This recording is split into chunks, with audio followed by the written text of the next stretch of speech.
जी हाँ दोस्तों, राहुल गांधी ने गजब कर दिया। जो प्रधानमंत्री रहते नहीं कर सके नरेंद्र मोदी, राहुल गांधी ने उसे कर दिखाया। झुकना पड़ा ट्रंप को और समर्थन और सपोर्ट में भारत के आ गया चीन। राहुल की कोशिशें लाई रंग। बहुत स्वागत है आप सभी का। आप देख रहे हैं द राजनीति का विशेष सेगमेंट खबर और विश्लेषण। मैं हूं जब्बार खान। दोस्तों, आखिर अचानक ये कैसे हो गया कि जो चीन भारत के खिलाफ पाकिस्तान के साथ में खड़ा रहा था, वही चीन अब भारत के समर्थन में आ गया। आखिर जो ट्रंप लगातार पहले भारतवासियों को जंजीरों और बेड़ियों में जकड़कर भारत भेज रहे थे और फिर उसके बाद में टैरिफ और सीज फायर जिस पर मोदी खामोश थे, जो ट्रंप लगातार भारत के खिलाफ में या मोदी सरकार के खिलाफ में एक्शन ले रहे थे, वो झुकते कैसे नजर आ रहे। और अब कैसे राहुल गांधी की वो कोशिशें नजर आई, रंग लाई, जिसने चीन को भारत के सपोर्ट में आने पर मजबूर कर दिया। सब कुछ विस्तार से आपको बताते हैं दोस्तों, अंत तक मेरे साथ में जरूर बने रहें, क्योंकि दोस्तों कहा यही जा रहा है और खबरें ऐसी हैं, मैं खुद चौंका। आखिर राहुल गांधी की तरफ से, उनकी तरफ से की जा रही कोशिशें रंग लाई, क्योंकि मोदी जो नहीं कर सके थे उसे राहुल करते हुए दिख रहे हैं। ट्रंप के जिस टैरिफ पर मोदी खामोशी से देशवासियों को सब कुछ बर्दाश्त करने के लिए मजबूर करते रहे, उसे राहुल ने ध्वस्त करते हुए कुछ ऐसा कर दिया कि अब वही मोदी ट्रंप को जवाब देने के लिए हिम्मत जुटा ली। मगर इन सब के बीच में राहुल गांधी की कोशिश और राहुल गांधी ने वैश्विक स्तर पर भारत के सपोर्ट के लिए एक तरीके से समर्थन जुटा लिया। पहलगाम आतंकी हमले के बाद में ऑपरेशन सिंदूर के समय पर दुनिया के दूसरे देश पाकिस्तान का नाम लेकर के आतंकवाद पर पाकिस्तान को किसी ने लताड़ नहीं लाई। भारत के सपोर्ट में कोई देश खड़ा नहीं रहा इस नजरिए से, जबकि पाकिस्तान के साथ में 3-3, 4-4 देश खुल करके खड़े थे। चीन भी उसी के साथ खड़ा था।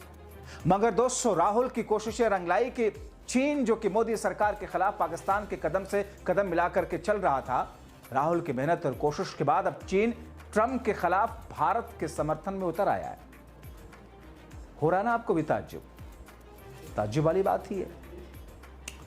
मगर ये हुआ दोस्तों, अमेरिकी राष्ट्रपति डोनाल्ड ट्रंप द्वारा रूसी तेल की खरीद के लिए भारत पर 25% अतिरिक्त टैरिफ लगाने के आदेश के बाद चीन ने अब तीखी प्रतिक्रिया दी है। कैसे हुआ आप देख रहे हैं। लगातार राहुल गांधी अर्थव्यवस्था के मुद्दे पर किस तौर पर मोदी सरकार को घेरते हैं, कैसे चेताते हैं। मगर ये तो साहब लोगों की सरकार है, सुनती कहाँ है, क्योंकि उन्होंने हमेशा से 22 वर्षों से सिर्फ राज किया है, तो उनको किसी की सुनने की आदत नहीं है।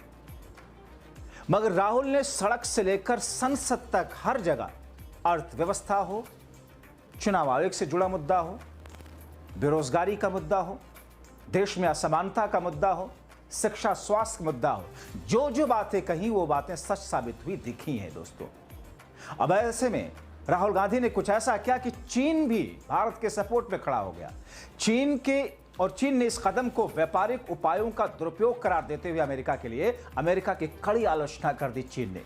दोस्तों, बाकायदा प्रेस कॉन्फ्रेंस करके चीन के विदेश मंत्रालय के प्रवक्ता गुआ जियानिके ने कहा कि चीन हमेशा से टैरिफ के दुरुपयोग का विरोध करता आया है और इस पर हमारा रुख स्पष्ट और स्थायी है।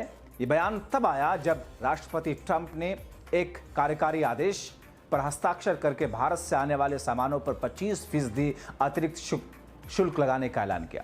आपको बताएं कि डोनाल्ड ट्रंप ने भारत पे कुल 50% ट्रंप लगाने का ऐलान करते हुए कहा कि भारत रूस से तेल खरीदने के मामले में चीन के बेहद करीब है और अब अमेरिका इससे निपटने के लिए सेकेंडरी प्रतिबंधों की ओर बढ़ेगा। व्हाइट हाउस के एक प्रेस कॉन्फ्रेंस में ट्रंप ने कहा कि आप जानते हैं, हमने भारत पर रूसी तेल के लिए 50% टैरिफ लगाया। वो रूस से तेल खरीदने में चीन के काफी करीबी हैं। भारत पर हमले पहले वाला 25% टैरिफ 7 अगस्त से लागू हुआ, जबकि नया 25% टैरिफ 21 दिनों बाद यानी कि 27 अगस्त से लागू होगा। यानी कि पहले टैरिफ और उसके बाद में जुर्माना भी ट्रंप ने भारत के ऊपर लगाया मोदी सरकार की नीतियों के चलते। मगर मोदी सरकार वही कुछ कर पा रही थी, खामोश थी। जिस अंदाज में आवाजें उठाई गई, जिस तरीके से राहुल ने मुहिम बनाया, जिस तरीके से राहुल गांधी ने वैश्विक स्तर पर इस मुद्दे को हवा दी, और चूंकि भारत हो चीन हो, दोनों के जो फायदे हैं, दोनों के जो मुद्दे हैं, एक लेवल पर आकर के एक समान हो जाते हैं और उसमें सामने विरोध में अमेरिका है। यह भी वजह है कि चीन ने पाकिस्तान के साथ रहते हुए भी इस मुद्दे पर भारत के साथ में आकर के खड़ा हो गया और श्रेय जाता राहुल गांधी को। दोस्तों, अब जबकि जो 25% 21 अगस्त से टैरिफ लागू होने जा रहा, 25% पहले ट्रंप लागू कर चुके हैं, इसका नतीजा यह हुआ कि अब जो कुछ हो रहा है, अब राहुल की कोशिश जो कुछ रंग लाई है, चीन जिस तरीके से समर्थन में उतरा है भारत के, इसका नतीजा यह हुआ कि भारत अब स्टेप ले रहा है। फैसला लिया गया भारत के द्वारा अमेरिकी राष्ट्रपति डोनाल्ड ट्रंप द्वारा रूसी तेल की खरीद पर लगाए गए 25% एक्स्ट्रा टैरिफ के बावजूद भारत प्रस्तावित व्यापार समझौते पर अमेरिका के साथ बातचीत जारी रखेगा। बिजनेस टुडे की रिपोर्ट में सूत्रों के हवाले से कहा गया कि भारत द्विपक्षीय व्यापार समझौता करेगा, लेकिन एग्रीकल्चर, डेयरी, कच्चे तेल को लेकर के पीछे नहीं हटेगा। यह भारत ने साफ कर दिया। यह अभी तक नहीं कह पा रहा था, भारत के जरिए ये बातें नहीं कही जा रही थी। दोस्तों, रिपोर्ट्स के मुताबिक अमेरिकी टीम के साथ में छठे दौर की वार्ता इस महीने के अंत में 25 अगस्त से शुरू होगी और कामयाबी अगर मिलती है, जिसकी उम्मीद बनी है, जबकि अमेरिका ने भारत पर व्यापार समझौते को लेकर के दबाव बढ़ाने के लिए 25% एक्स्ट्रा टैरिफ लगाने का ऐलान किया। यह उसकी रणनीति का हिस्सा है। सूत्र यह संकेत देते हैं कि अमेरिका और भारत दोनों ही बातचीत में सफलता की उम्मीद कर रहे हैं, लेकिन भारत कृषि और डेयरी क्षेत्र में कोई समझौता नहीं करेगा। वहीं पर यह भी खबरें हैं कि सरकार प्रस्तावित टैरिफ के प्रभाव को समझने के लिए अलग अलग मंत्रालय और अन्य से फीडबैक ले रही है। दोस्तों देखिए, ये बातें आज से चल रही है। ये तो डोनाल्ड ट्रंप जब से राष्ट्रपति का चुनाव जीते थे, उसके बाद से ही लगातार ट्रंप ने कहना शुरू कर दिया था। मगर मोदी सरकार अभी तक समझ ही नहीं पा रही है कि साहब इसका प्रभाव किस तौर पर पड़ेगा। टैरिफ के प्रभाव को समझने के लिए अलग अलग मंत्रालय से फीडबैक ले रही है। अभी तक फीडबैक नहीं ले पाई थी और पता लगाने की कोशिश ये कर रही सरकार कि व्यापार वार्ता के तहत देश अमेरिका को क्या अतिरिक्त प्रोत्साहन दे सकता है। अभी भी सरकार ऐसा सोचती है। दोस्तों, इस बीच में केंद्र सरकार टैरिफ बढ़ोतरी के असर से निपटने के लिए एक्सपोर्टर को मदद देने पर भी विचार कर रही है।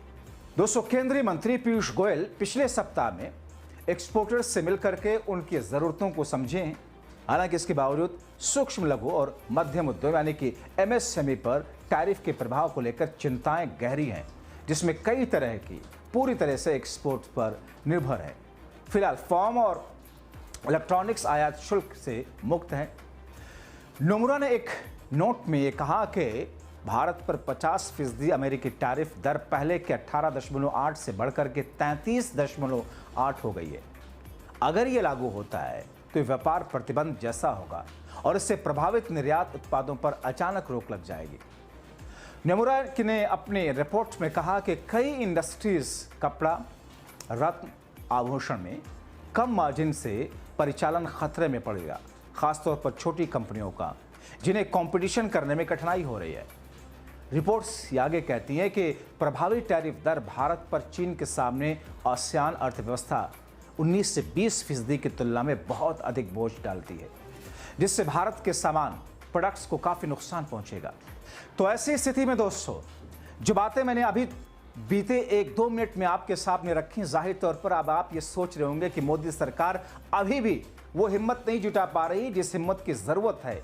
मोदी सरकार अभी भी गोलमोल करने की कोशिश में है, लेकिन कम से कम राहुल की कोशिशें, चीन का समर्थन और अब सरकार इतना तो बोलने में खुद को सक्षमता दिखा रही है कि अमेरिका के दबाव में उस तौर पर अब नहीं आना है। आप क्या कहेंगे दोस्तों? अपनी बात कमेंट बॉक्स में ज़रूर लिखें। अभी के लिए इतना ही, बहुत शुक्रिया।